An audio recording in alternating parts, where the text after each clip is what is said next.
आमच्या दादाला तर एकदाची हळद लागली, त्याच्यानंतर लगेच तासाभरात लग्नाचा मुहूर्त होता. त्यामुळे हळदीचा कार्यक्रम झाल्यानंतर सगळेजण लग्नासाठी तयार व्हायला गेले.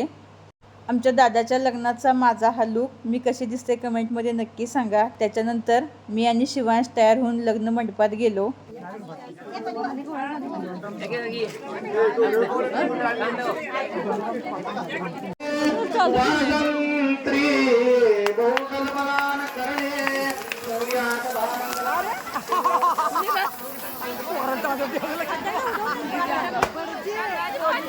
लग्नाच्या अक्षता पडल्या आणि एकदाचा विवाह सोहळा संपन्न झाला.